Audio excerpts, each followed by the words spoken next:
Hello and welcome to Brightest Side London Fan TV. Ali here, and yes, I am still in Newcastle. What a grim night it was at St James's Park. Newcastle 5, Palace 0, all the way up there to watch that. I feel more sorry for the ones who went back last night. That softened the blow a bit for me. Those of you who went back on the club coach, I had to go and look at the club coaches just to see people who were actually doing that. Kudos to you for doing that in one night. What an awful night, awful performance. At the start, I actually thought we were kind of in it. Ismail Assar got in behind a couple of times with Manos, and I always thought that would be a threat on the counter. Newcastle had some moments, and then Jacob Murphy scores an unbelievable goal. He'd probably never score a goal again like that in his life.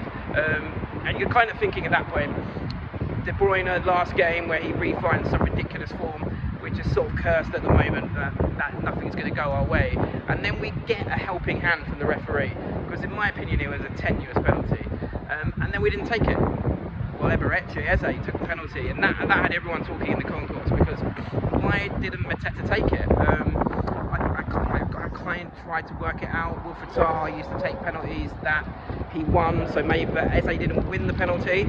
And then Glasner comes out afterwards and says that we're doing a thing where Eze and Mateta are going with who feels good on the pitch at the time. I mean, are you serious? I mean, that always leads to problems, and eventually probably an argument between the two players, which never looks good. Listen, we've got a striker in Jean-Philippe Mateta who is oozing with confidence, well, was before these two games, and that confidence manifests to the team and to the fans. And listen, I can tell you in the stands there was more nervous energy than there would have been if Mateta had stepped up, even before Eze took the penalty. But you could tell by Eze's run-up that he was going to miss. It was a shocking penalty. It's hard to defend him on it. And people say that changes the game, but I think we were so bad defensively that we probably would have lost anyway, maybe not as much.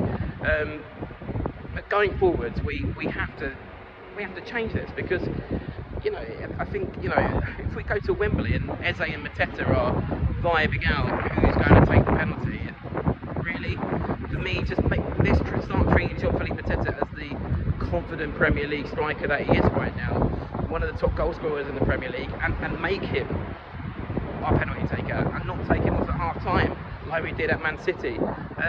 After that, what really is worrying me right now is defensively we look very vulnerable, and that's with Mark Gahey back now. We can't use that excuse last night.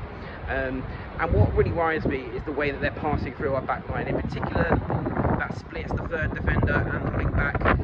They're finding their way through us almost every time and cutting us open, and it's almost like Pep had a little blueprint on how to play against us.